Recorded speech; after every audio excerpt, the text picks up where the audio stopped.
You are listening to Bits of Signum Creator Stories podcast. I'm your host, Angela Dalton, CEO and founder of Signum Growth. Welcome back, everyone, to another episode of Bits of Signum Creator Stories. Today, we are joined by special guest Li Zhang and also a special co-host, Nick Grous, portfolio manager at ARK Invest, who is responsible for the gaming sector. Nick and I work very closely on many things. Nick, welcome. And I would love for you to kick off with a little bit about you and maybe a little bit about the themes that you're working on at ARK. Thank you for having me on, Angie. It's a pleasure. I've been at ARK for 6 years. I work on the digital consumer strategy for ARK. We are focused on gaming, social, anything the consumer touches on the digital front, we are covering. Gaming is a really important topic for us. We see a huge opportunity, especially within the user-generated space. So Roblox, Fortnite, we think that there's going to be a massive explosion of creation as the cost to create comes down because of these platforms, AI tooling, everything I'm sure both of you are looking at. And, we are at this point in time just very excited to see how developers will look at these platforms, develop for these platforms, and then especially, and I think we'll touch on this later in the show, how brands will focus and use these platforms. Yes, definitely we will. So Li Zhang is a serial tech entrepreneur. He has already been a founder and CEO of Swaddle. Hopefully we'll hear a little bit about that later in the show. Swaddle was acquired, and since then he has been an angel investor, and then he's also the founder and CEO of Spaceport, which is our focus today. It's a Web3 company building IP licensing infrastructure for gaming and user-generated content economies. So Lee has 4 patents in Internet of Things, IoT, machine learning, and computer vision, and he's a 35 under 35 honoree in Boston Magazine and 500 Startups alum. He has many other accolades that I won't go through, but I do want to start with a little bit of an intro of how we connected with Lee. As many people know, we are very focused on user-generated content. That's really the focus of the show, Creator Stories. And part of this thesis is around the idea that IP rights will eventually matter. Right now, we're in this period of experimentation, and we're seeing a lot of really cool stuff come out, and we're also seeing a lot of IP rights infringements. And given the video game industry and the entertainment industries are based on IP rights, and and those rights generate a lot of value for these industries, we do believe that those will be baked into the technology at some point. And then second, we believe that with this kind of explosion of digital assets that will be accelerated, as Nick said, by AI, because that cost comes down so much, cost of production, time to production. At some point, we will need some sort of cryptographic hash to track these items. And I think that it's important to point out that in the first wave of social media, Facebook, etc., we saw the Cambridge Analytica impact. AI brings us a completely new era of Cambridge Analytica-like risk, which is more like national security level type risk. And I think that will also bring Web3 back into focus, both on an authenticity point of view in terms of, understanding what is real and what is not, and sometimes even in provenance. So anyway, I'm excited to talk about all of these topics, but why don't we start with you, Lee, just giving us a little bit about Spaceport. What is the origin story? And then maybe go into the technology and what problems it solves. Yeah, thank you so much, Angela and Nick. You really outlined the problems really well, and it gives me a slight pang of fear knowing that there's so many changes going on right now, right, with AI, with the amount of content creation that's happening in the world right now. And really, I'd say at its core here at Spaceport, we're trying to build a foundation so that everyone can feel more comfortable building again, right? And so Spaceport was founded to build tools to originally help brands and IP owners and creators monetize their IP, and by uniting them with other creators from all around the world. We're starting off by focusing on UGC platforms, user-generated content platforms like Roblox, Fortnite, UEFN, So that, for instance, if a creator wanted to build a game using the official rights for Pikachu, for instance, they would be able to do so seamlessly and most importantly, legally. Like you mentioned, we're kind of in this Wild West era right now, but as we move forward in the future, how do we escape the same traps that user-generated contents like YouTube fell into in the past, right? When it came to unlicensed content, when it came to the enforcement of laws like DMCA, which maybe we'll touch on later as well. But at its core, this is the business of IP licensing, which for the uninitiated is really surprisingly a really massive industry. It's about $350 billion a year. And our ultimate vision is to become the IP layer, the IP licensing layer of the metaverse, right? For not just UGC platforms, but for all gaming applications, all digital applications, and even real world applications. And so I think with our help unclogging these bottlenecks over time, we'll see this growing into a multi-trillion-dollar market over the next few years. It would be really helpful if you could take us through the DMCA and the pain point if a creator or brand doesn't follow the appropriate channels. Let me think about where to start. So maybe just a quick overview of DMCA as the law, right?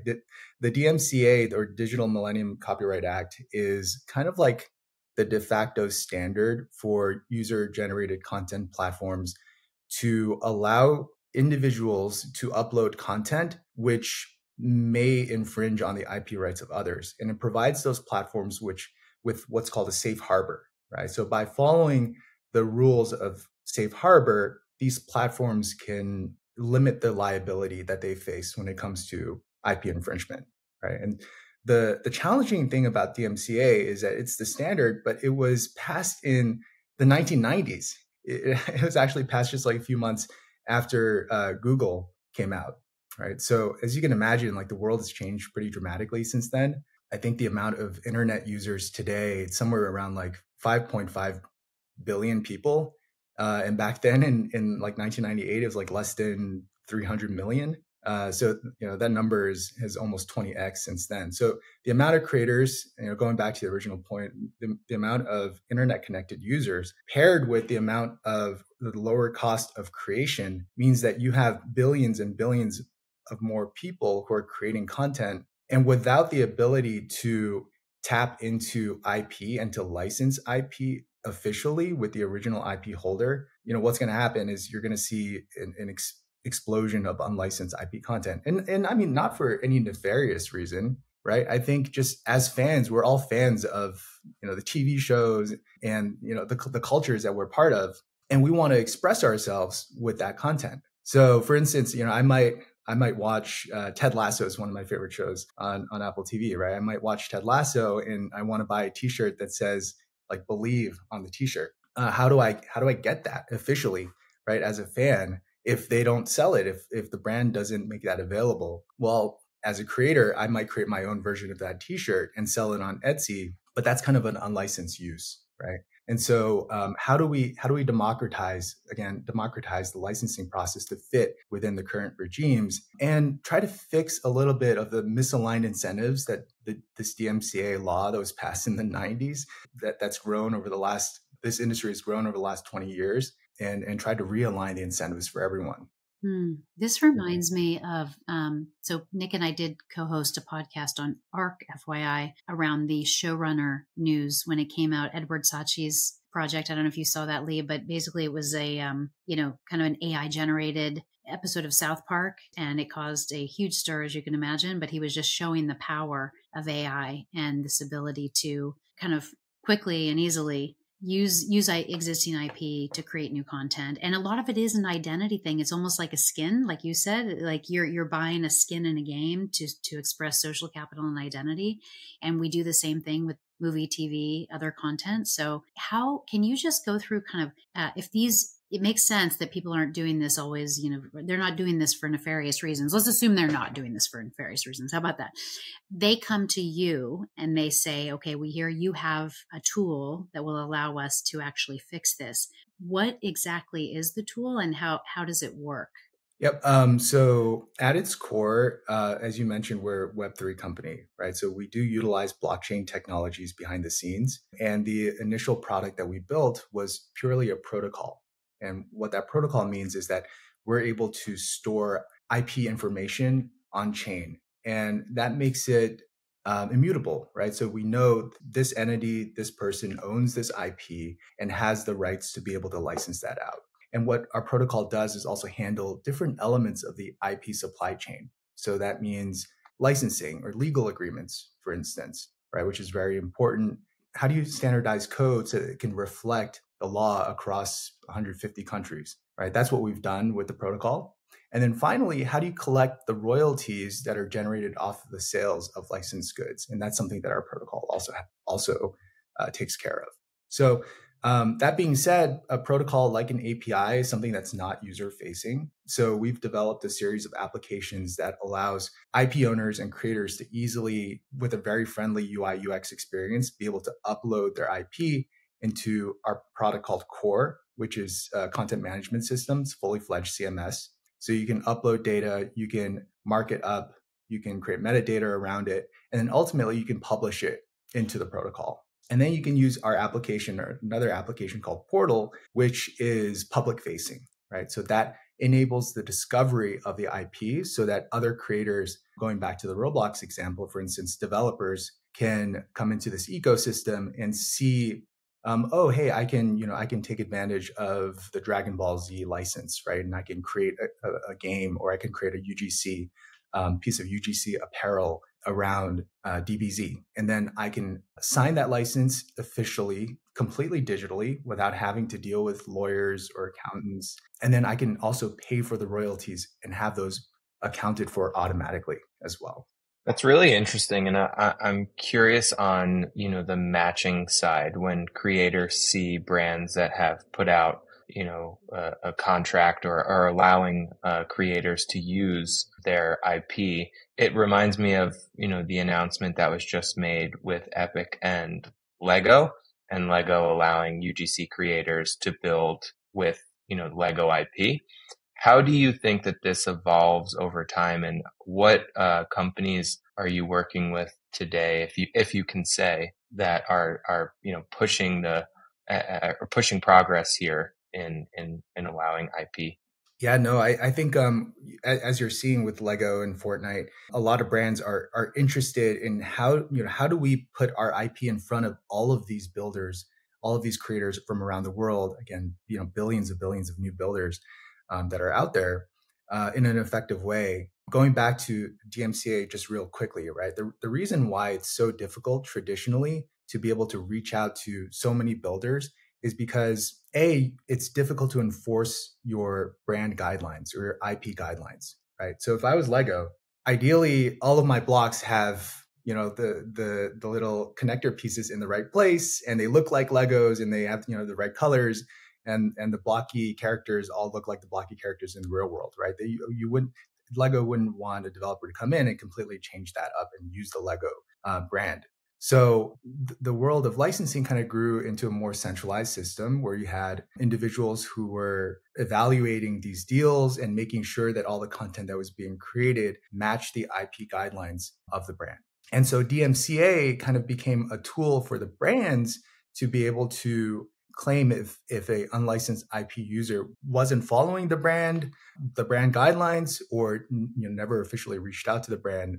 And over time, as that number of unlicensed IP creators grew, it became very difficult to be able to police that amount of unlicensed content, right? So you actually had AI systems and new AI startups that popped up that started to automatically detect if something was potentially being used in an unlicensed context. And the reason why I said that the incentives were misaligned before is because when you have automatic policing of content with AI, now a lot of officially licensed content and really unrelated content is now being caught in that net, right? And so now you're playing whack-a-mole. It's very, very difficult to catch, keep up with the amount of unlicensed content that's being created, and millions of creators now that are being caught in this new net, and finding it difficult to monetize and create new content. So everyone kind of loses, right? The brand kind of loses because they're not tapping into the amount of creators that are building out there and could potentially contribute to the value of the brand.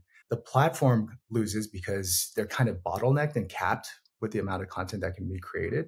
And the individual creators, let's just say that, the pure-hearted creators that really want to just create something out of their fandom aren't able to, right? They're automatically being swept up. And so this requires a new regime, right? It's like a new way of doing things. And it's really exciting. It's a really exciting time because platforms like Roblox and Fortnite are experimenting with new techniques, and they're open to experimenting with new techniques. There are limits to what a platform can do. And a lot of this has to do with the safe harbor rules of DMCA, right? And trying to limit the platform's liability when it comes to enforcing IP rights. But for someone, a third party like Lego, to come in and offer creators the ability to use their IP, that's really along the same vein as what we're doing here at Spaceport, right? Taking the IP rights of a notable brand and democratizing it and making it available to as many creators as possible, so that you're not, and here's a plus, right? When you're working in a digital platform, it's a lot easier to enforce your brand guidelines because you can provide the models, you can provide, you can even programmatically build in the limits of how far you can stretch the content that you're providing, right? And then the platform can enforce it automatically. So with the combination of IP enforcement and review and automating that, along with democratizing the IP rights, both programs like what Lego is doing and what Spaceport's making available will allow many, many more creators to be able to create official content. It's so interesting when we go back to the UEFN kind of copycat history with, the Rust maps that were rolling out and Activision's immediate response and, Epic taking down the content in Fortnite. And then you had another example, which we thought was really interesting, which was Only Up. Remember the game that was trending in the right direction already. And then a clone of Only Up ended up reaching 8 times the number of, players. And I was thinking about this idea of Spaceport when we were reviewing that, preparing for the show, because if they would have baked in the technology, if they would have baked in the licensing rights or the IP, licensing rights in the beginning, that could have been pretty positive. It's just how to reach all of those. It's almost like these IP rights need to be baked in almost ubiquitously, because how would you know that Only Up would be the one that would take off? And also the original Only Up developer might have actually thought it was pretty great that the clone drove such engagement and probably drove more engagement back to the original, Yeah, exactly. And, there's multiple facets to this problem, right? There's even a problem in terms of like, how do you verify who owns an IP, right? And when we're talking about intellectual property, there's so many different, it's an entire field, right? And it encompasses so many different verticals of what's considered IP. And so you have things that are a little bit further from what we're talking about today, things like patents, that's also considered IP. But primarily what we focus on is copyrights and trademarks, right? And trademarks have, at least in the US and some other countries, have a pretty clear method of like filing for a trademark and receiving your official registration for a trademark. So there's already sort of like a central source of truth when it comes to who owns a trademark.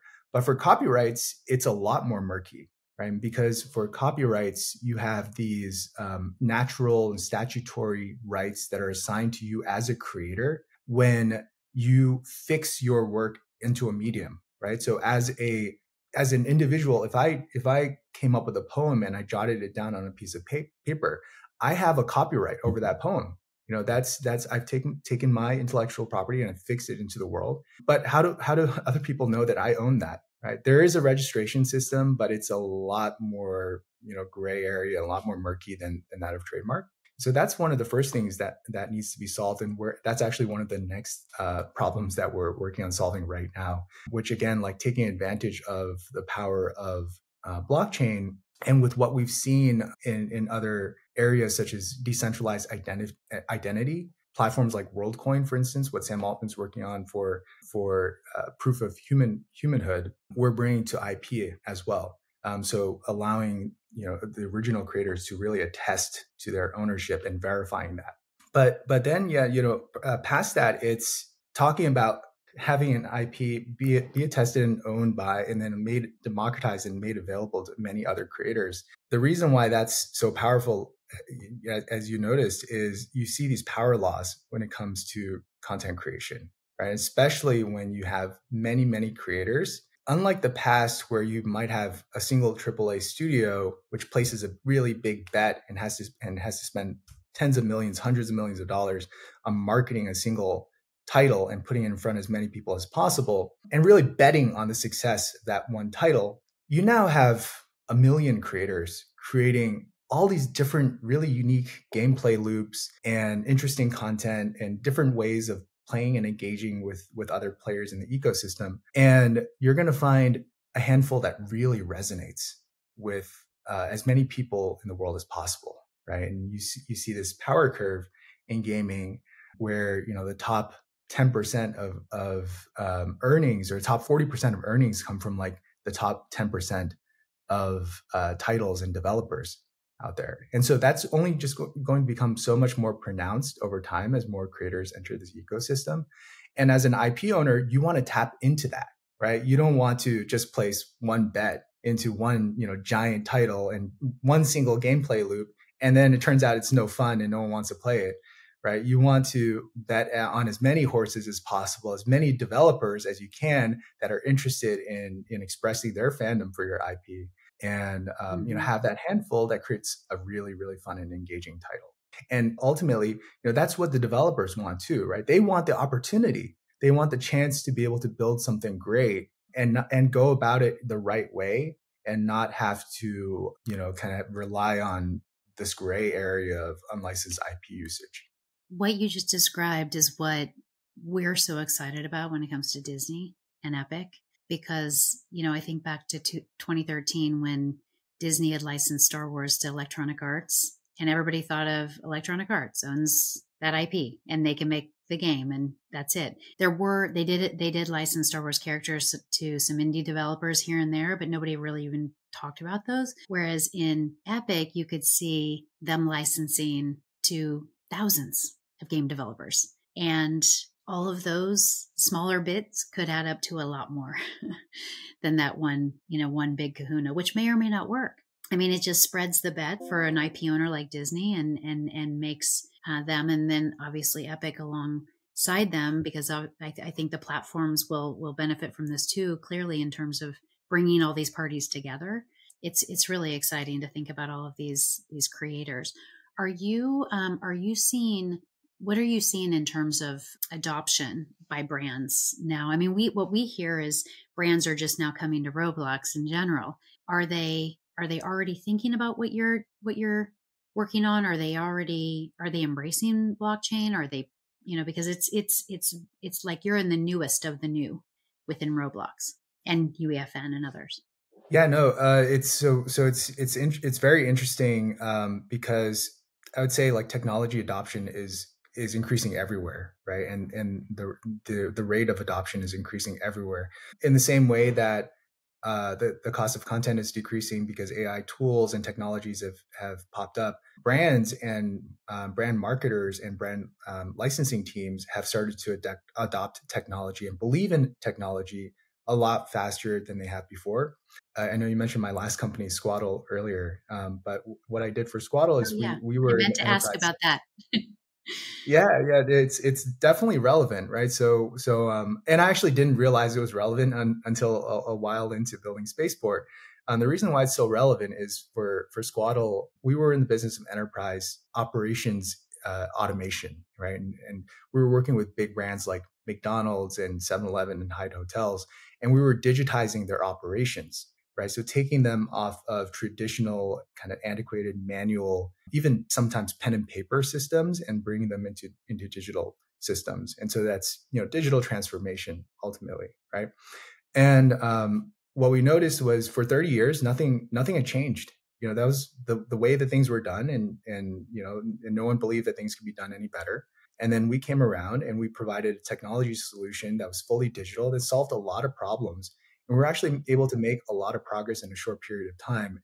And a big portion of that was because this huge wave of digital transformation was happening with big enterprise companies and IP owners. And we were able to catch that, right?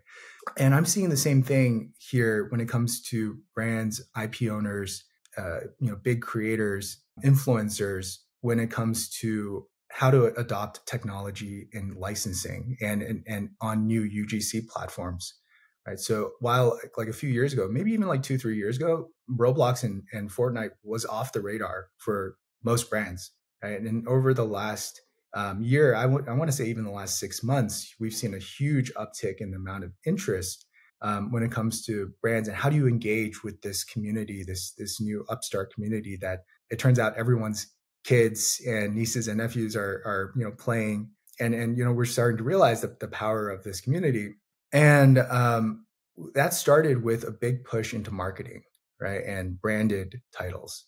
And we've already kind of like moved on from that cycle a bit, right? And those original games were basically, a brand like Nike or Alo Yoga, they would build what they believe to be, very on-brand experience for players to be able to spend time in and have, and be exposed to their brand. What's different about these platforms is that ultimately these experiences need to be engaging and fun, because as a brand, you're competing with these 3-4 million other creators on the Roblox platform and the games that they're creating, which are really fun and engaging, right? And so how do you create something that's aligned with your brand that can capture the eyeballs and attention and then the return visitors compared to that of like a simple obstacle course, right? An obby in the Roblox world, where you might have tens of thousands of players playing at any given point in time because it's just more fun to play.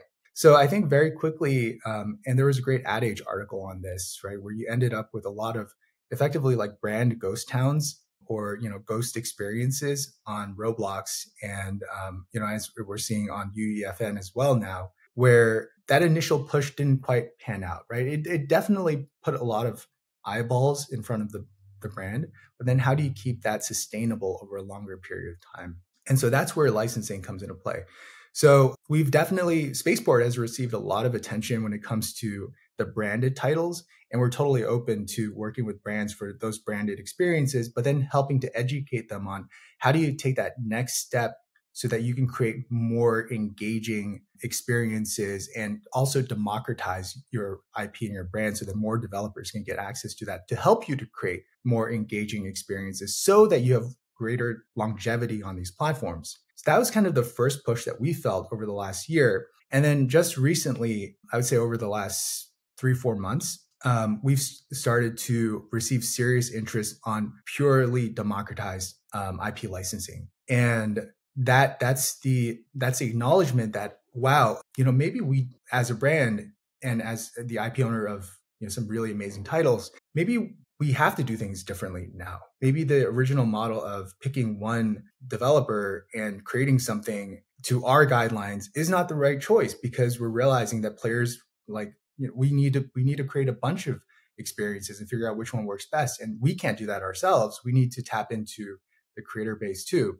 So we're really excited. We're working with one, unfortunately I can't name them, but we're working with one really, really big studio right now for a really large project that's going to be the first of its kind, exposing this type of democratized IP creation across both Roblox and Fortnite. And we're going to continue to work with partners like Threadless.com, for instance, which was one of our first partners coming into the UGC platform, to help bring even smaller creators into this democratized IP ecosystem. Right? So we're kind of working along the entire spectrum. On one hand, we're working with really large studios and really famous IPs. And on the other hand, we have partners like Threadless, which are introducing smaller artists, tens of thousands of smaller artists and their IPs into the ecosystem to help create UGC content like t-shirts with, officially licensed images and illustrations on them. I'm curious, what do you think, or if you've been in talk talks with Roblox and Fortnite. What has been their response to Spaceport and hearing about what you're trying to tackle? Are they, at the point of saying, we need the solution out there in the market? We're tired of trying to enforce DMCAs. I'd imagine they're pretty excited for this to be out there. Yeah, I don't want to speak for Roblox and our team members at Roblox and partners at Roblox have been incredible, and they've been extremely supportive of us. I don't want to speak for them, but I'll say that the reception in general has been amazing, because we're helping to solve this alignment and incentives realignment issue across the entire ecosystem, right? And I think ultimately everyone wins, and that's the most important piece here. And as a third party, being able to help the platform take care of this, I think it's a huge benefit, because again, going back to DMCA and safe harbor rules, there are some specific limits in like how much the platform itself can jump into this issue. I'd love to dig into some of these kind of newer brands. I don't know if you heard about Kiki World, which uses kind of co-creation and co-ownership. They just raised a big round. It's a beauty brand, and they have a Web3, tech that they're using. And I feel like there's a natural inclination to use something like Spaceport. Do you think that we're gonna be seeing brands like that are Web3 native and or maybe Roblox, Facebook, digital platform native to start? Do you think that we'll see those as kind of the early movers and first adopters, and potentially even kind of moving faster than the older brands? Yeah, that's a really good question. We've spent some time thinking about this in terms of the reach of Web3 native brands, and even the largest ones like Bored Ape Yacht Club and Azuki's and Doodles, Pudgy, Pudgy Penguins, right? These are for a lot of the listeners that are not native to the Web3 space, you probably don't even haven't heard of those outside of Pudgy Penguins, which is doing amazing and has licensed merchandise in Walmart right now. I think that there are challenges to creating new brands in any space, and a big part of that challenge is building up your fandom and your audience, right? And I think while you have early adopters in Web3 and these really strong Web3 native communities, the size of the Web3 industry in the market right now is just tiny in comparison to the larger creative economy, right? And so, a small YouTuber, with the 10 million followers has a much larger audience than, the largest Web3 native community right now. And that's just the fact of life right now. And so I think that Web3 projects are probably on the same footing when it comes to smaller creators out there that are creating their brand. And as they're continuing to grow, they're also tapping into these traditional Web2 markets and platforms like YouTube and Snapchat and TikTok, and launching real world products. And that's how they're going to get the larger audience and distribution that will put them on par with larger brands. So yeah, I wouldn't say that they're any faster than a traditional brand, but definitely can be a little bit faster than your large enterprises and large IP owners like a Disney or like a Disney, for instance. That's really interesting. And they're really going to be kind of getting going in a different location, but then they will face the same, they just have a different kind of bridge to go over. And they might end up in the old world trying to sell their items on Instagram, right? Even if they get started in a new world. We talk about Web3 as a distinct community and as a distinct technology.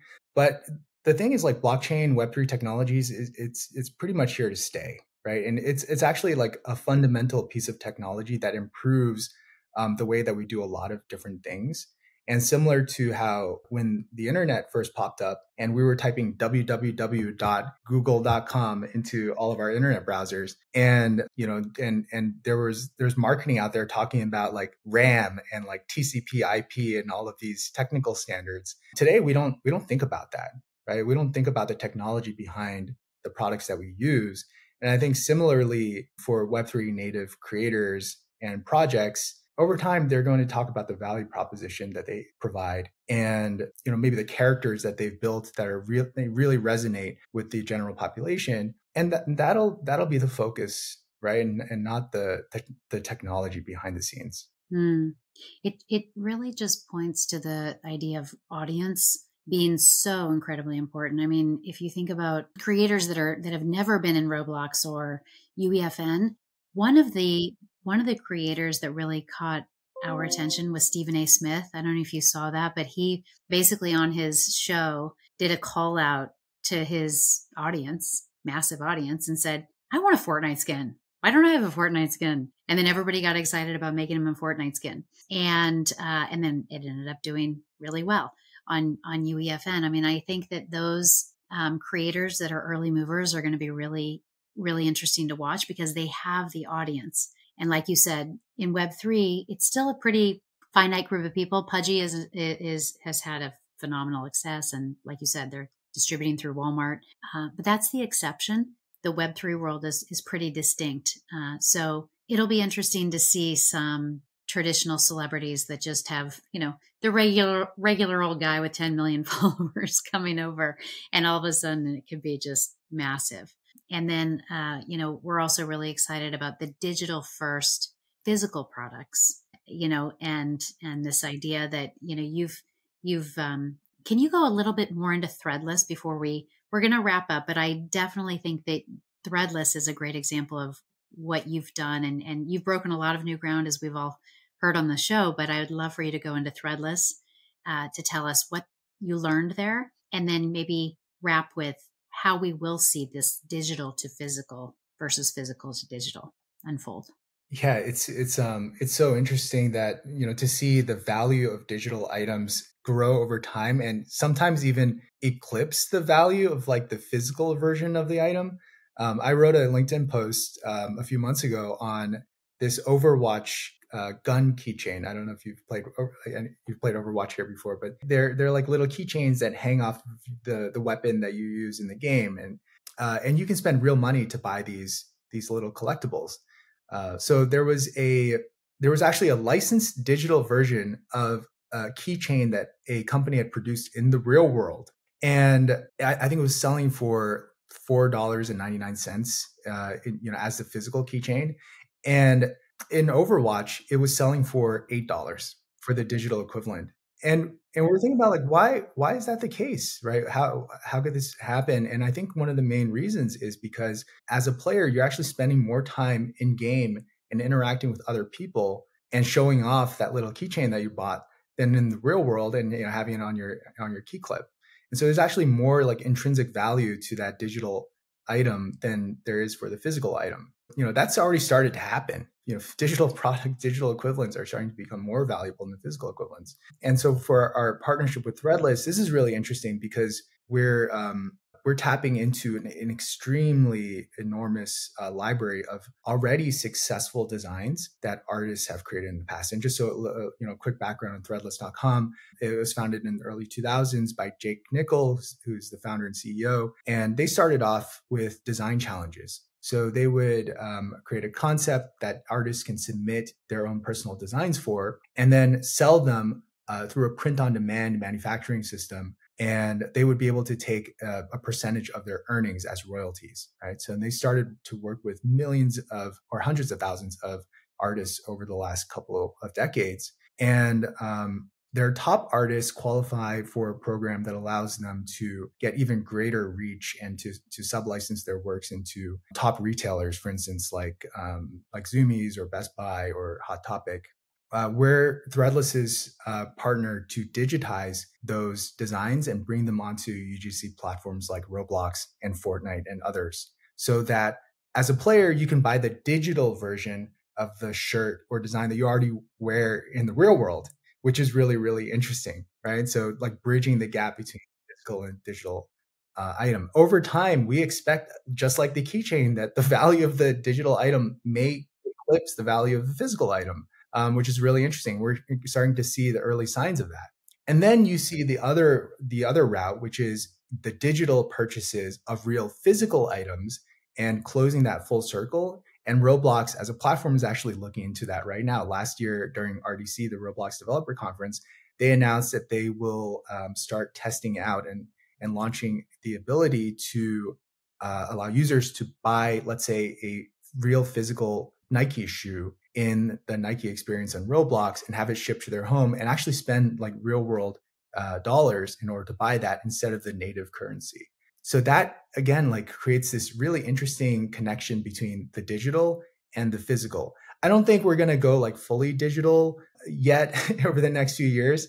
Apple and Meta are working on that right now for us to spend more time in digital worlds. But having that bridge between digital and physical, it really allows us to experience an IP everywhere that we want to be, and it helps us express ourselves. I mean, as time spent in digital spaces increases, property rights matter more because we have more and more stuff in these worlds.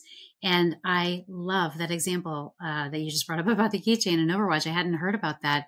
And what you said is interesting in terms of the time spent, like you're spending more time in the game, so you're willing to pay more. But it could also be that that's more valuable because your audience, again, is so much bigger. If I think about like who's going to see that keychain in the real world, it's like, I take the train to New York City. I go to a few meetings. I walk into Walgreens. Not many people. Even if I like tried to show off the keychain, whereas if I'm in one of those spaces, think how many people could see it. That's really, really interesting.